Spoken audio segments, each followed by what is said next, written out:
Morning. I sat down to work. But I was unable to concentrate. The dog had been barking all night. It was still going, the sound echoing down the concrete valley of the street. My desk faces the window, and I get little done now that the weather has warmed up and the doors open to my little third floor balcony, from which I have a clear view down the street in both directions. I took my gun, I took my rifle down from where it rests on top of the bookshelf, and I stepped out. I took aim, popped one off. No more barking.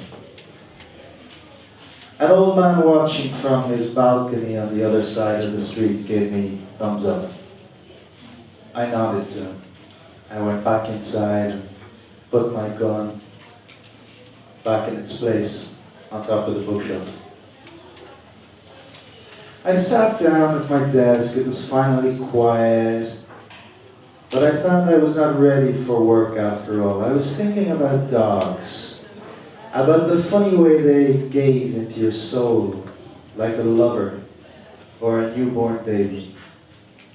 Back in the caveman days, when we started to grill meat, they learned to cock their heads and whimper and got tossed a bone, and they've been pulling our chains ever since. These thoughts were starting to connect, and I was about to get down to work when the noise started up again from below. I knew from the obscenities and threats what he looked like even before I saw him. They come cutting through our street, slouching like Neanderthals, sometimes a worn-out little woman trotting timidly 2 paces behind. No jobs, these brutes, but they can breathe. You hear the people on the radio always going on about the low paid and the disadvantages and the disadvantaged, but I can tell you they're not all of them very nice people. Read about it in Solzhenitsyn, how the political prisoners were preyed upon by thieves and rapists and murderers. The authorities considered this criminal scum to be socially friendly elements, not considered hostile to the system, so they could slit the throats of the bourgeois prisoners with impunity. The people with manners, you see, had lost the war, refined themselves into helplessness.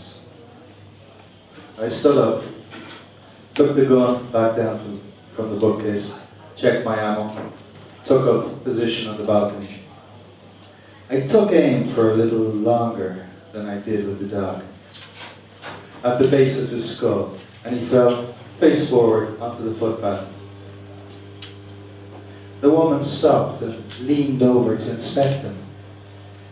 Obviously, he wasn't getting up again. And then she turned and looked up and saw me. The gun was slung over my shoulder at this point. I didn't pose any immediate threat to anybody.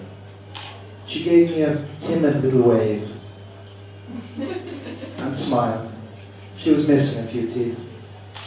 I raised my hand in acknowledgement. A guy had just parked on the footpath opposite and got out of his vehicle, keys dangling from one finger. He was looking up at me and appeared unsure what was going to happen next.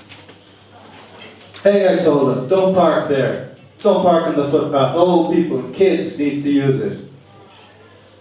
But to tell the truth, so many vehicles were already parked along the footpath that his van made very little difference. But after I went back inside, I heard his engine starting up and him getting out of the way. I put my gun back on top of the bookshelf. So much for the dead guy, I thought, sitting down at my desk. So much for his muscles. So much for his big man. Maybe his mother would cry for him. Nobody born can't make their mother cry. Still, I wanted to get some work done. There was no longer any point. I'd just be warming up and it would be time to stop. So I cut my fingernails instead. Ideally, I should have steeped them in warm water first and pushed the cuticles back. I know, that sounds kind of gay. But why shouldn't we take care of our hands, these sensitive instruments that have evolved for millions of years to the point where we can do neurosurgery and twiddle the knobs on mission control panels of space exploration vehicles? But no, I didn't bother with the cuticles. I just clipped the nails. I gathered all the little bits off the floor, disposed of them. And then I finished cleaning up around the house. The usual stuff. And I waited for her to come back. She arrived some hours later in her office gear. I told her she was looking great. She asked what I'd been doing all day. Nothing much, I said.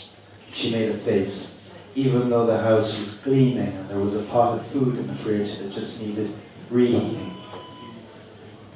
She's gone a lot with work these days. Sometimes she's gone days at a time. I don't even ask anymore. We don't always talk. Or we talk, and it's not always what we're saying. Or else we say things and it looks like the world is about to explode. Then we pretend nothing was said. And she puts on her makeup and heads out again. But that's marriage, I suppose. Or maybe it isn't, I don't know. I can only play the hand I'm dealt. Then she was in the shower. I could hear the water going. I was gazing out the window. And I could see by the shadows it was time to get the little girl. I don't even have to look at the clock. I can tell by the light. So I was out the door. The woman was still having her big shower.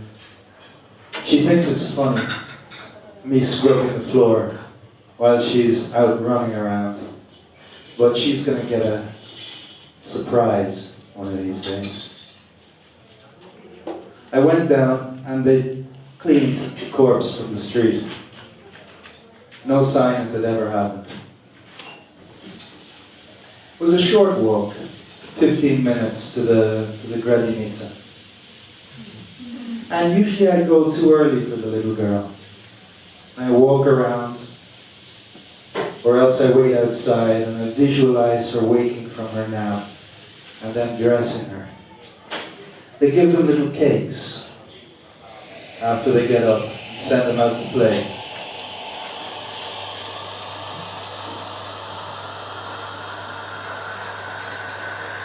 This time, from over the high wall, I could hear them in the playground, their voices like bells in the clear air. And I stood outside for a long time, listening to the sound of her voice among the others. Finally, I pressed the buzzer, and they opened the automatic gate. And I went in, and she ran to me like she always does, her face pure sunshine. And I hunkered down so we could embrace. She's 3 years old. She's one of the smallest kids there. I worry about her among the other kids, rougher kids, even though I know it's stupid to worry. And then I said goodbye to the childcare professionals, and we headed home, holding hands. After a few minutes, she always wants me to carry her. And I hoist her up, and she likes the view, and it's easier to talk then over the noise of the traffic.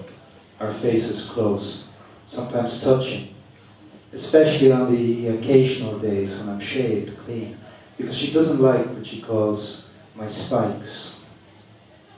We get along great. No two people get along better. If her mother thinks she's going to interfere with that, she's got a nasty shock coming. In comparison to the way you love your child, the way you love a woman, is just a biological trick to lure you into procreation.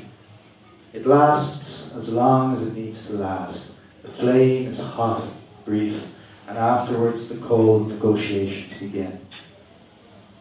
But the way you love your kid only grows and grows. Do you know why humans are right-handed? Because you hold your child next to your heart. where it can feel that reassuring pulse from the moment it's born. Look at anyone carrying their child, even when it's bigger. They carry it on their left. So the right is free, and that has evolved into the business hand. Our neurological structure, the binary division of the brain, has evolved in the way we hold a child. The tricky bit of our journey was the Dictator's Boulevard. When I was a boy, they bulldozed much of the old town and put a big road through the ruins, and it's a serious obstacle for pedestrians. The pedestrian lights change from green to red before you have time to cross amid the growling traffic, and we become a herd of nervous wildebeest on the Discovery Channel who've sniffed a lion in the grass and stampede each other's heels. One taxi driver was leaning on the horn, trying to scatter us so he could jam his foot down on the accelerator. He had one elbow propped lazily on the open window, cigarette dangling between his fingers. It was this boorish pose that did it for me. Now, obviously I don't take my rifle out with me when I go outside, but I have a discreet little handgun holstered under my coat. Call it a ladies' gun, if you like, I don't care. I wasn't interested in bullets to the windscreen, any B-movie dramatics. I just put one shotgun through the open side window. And before his head had slumped forward onto the steering wheel, I holstered, rejoined the crowd, hurrying across the safety of the far footpath. Somebody patted my back. Someone else mumbled a few words of approval. And the general feeling was that I'd done something that needed to be done a very long time ago. Then the moment was lost in the motion and the noise of the city. And as I walked away, all that remained was the car stopped at the lights and the other drivers backed up and blaring their horns at me. It'd be quick.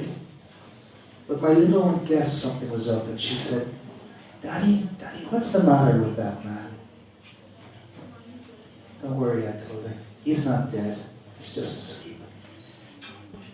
A giant silver coin of a full moon was hanging low in the cool blue sky at the end of the Dictator's Boulevard, gleaming and unassailable above the city. And I said to her, look at that. And I walked into the woman in front of me, and she said, look where you're going. I apologized. It had been my fault. Mulțumesc.